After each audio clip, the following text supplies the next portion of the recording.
Hi. Thanks for joining. It's so good to see you here today. It's day 19.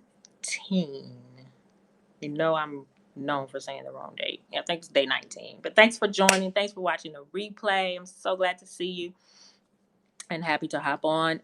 As you can see from the topic, from the title, we continue on our journey of 50 days to starting your grant writing business. And we're going to talk about when you get no. So when you get no concerning not necessarily a potential client telling you no, but when you are working with a client and you're going after some grant, especially like a big grant, like a federal grant, and let's say you put in two big proposals and they both come back like back to back, and you get rejection notices. So how to handle that, how to manage that, and how to have a conversation and the meetings with your clients and what that looks like. So some ways to navigate through that. So again, thanks for coming in. Continuing our journey of 50 days to starting your grant writing business. I've been sharing tips and tools and resources every day on how to start your grant writing business. For more tools and more resources and to get the replays, you can sign up at junefirstfirm.com for all the deets. And the link is in my bio, so you don't have to type it in, but just junefirstfirm.com and get on that list and I'll send all that out to you. But again, today I want to talk about when you get no's. Like, again, you've applied for some big grants on behalf of a client, and let's say you get rejection letters. And of course, it could be a bummer. It could really suck, especially when you put a lot of time, energy, and effort into this. And of course, the client was looking forward to these potential opportunities. So, ways to navigate this is just be real with what happened. Considering, of course, federal grants, they give you great feedback from the reviewers. So going through that, seeing what they talked about, what they said, what was the main kind of like consistent thing reviewers were saying concerning your proposal.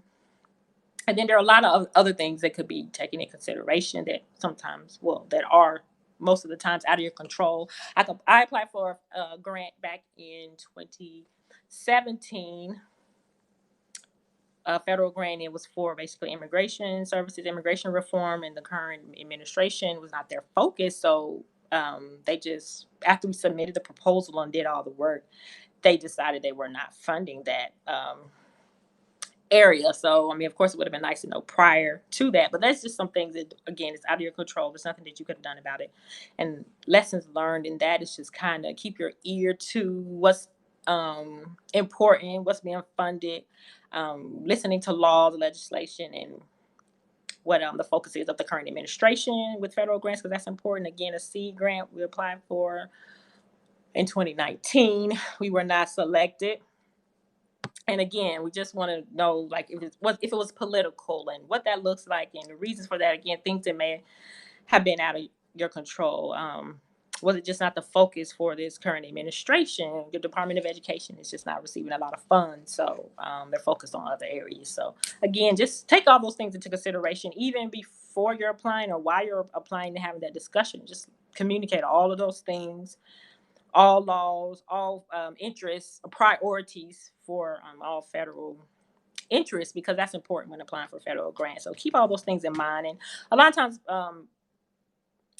potential clients or clients will ask you, what's your win rate or what that looks like? And honestly, I don't track that. I don't keep up with it. So I don't make up a number just to give it to them to make them happy. I don't say, oh, my win rate is 70% because it sounds good. I honestly don't track it. And I always use those examples of like the immigration grant being pulled after we did the application, and they sent out a message, a letter saying we're not funding it. And like the seed grant as well, like they let you know we decided not to move forward with that, or they decided to move forward with that, but they just decided to only fund a very, very small amount of organizations, and they canceled a lot of renewal funding. Again, that's things out of your control. So I always use those examples when applying for grants and when you get to know where things were just potentially out of your control. So don't let anybody force you or make you provide a win rate for them as for your grant experience. You can share that if that's something you truly do track. But if not, you can just let them know. Just a lot of times it just depends. And then there's grants, federal grants we apply for that It's renewal, comes down every year, and we get it. Like essentially, we could put anything together, and we would get the grant. So, it's a lot of less. It's a lot of effort that is a contingent on, and more of just a lot of things that could be out of your control. So continue to keep that in mind when applying for federal grants, specifically having these conversations with clients. You're gonna have to educate them around a lot of things so they can know that they're just not bringing you on and then money's just gonna magically fall out of the sky. So and to make sure that you're educating them around those things. So again, just ways to navigate when you get to the nose, working with clients, just help you with that. Starting your grant writing business, and when you're working your 9 to 5 and you get no's, it's just what it is. You have a conversation, you move on. Clients may be a little bit more inclined to want to know what's going on and why did this happen. So just wanted to share ways to navigate that and have those conversations. So again, we're continuing our journey, 50 days to starting your grant writing business, giving you tips, tools, and resources to help you navigate some things. Because when I got started, I didn't know what I was doing, just kind of figuring things out, fumbling around. Um, Other grant professionals were kind and willing to share if you asked them questions, but one person would tell you one thing, another person would tell you something different. And I just didn't see anywhere where all the information was collected and things that we needed to do and things that were helpful. So just trying to provide this information to you and hope that it's useful and you can apply it to starting your grant writing business. So again, we're on day 19. Don't quote me on that, but it's in the title to starting your grant writing business. And I'll see you tomorrow, and we'll continue on our journey.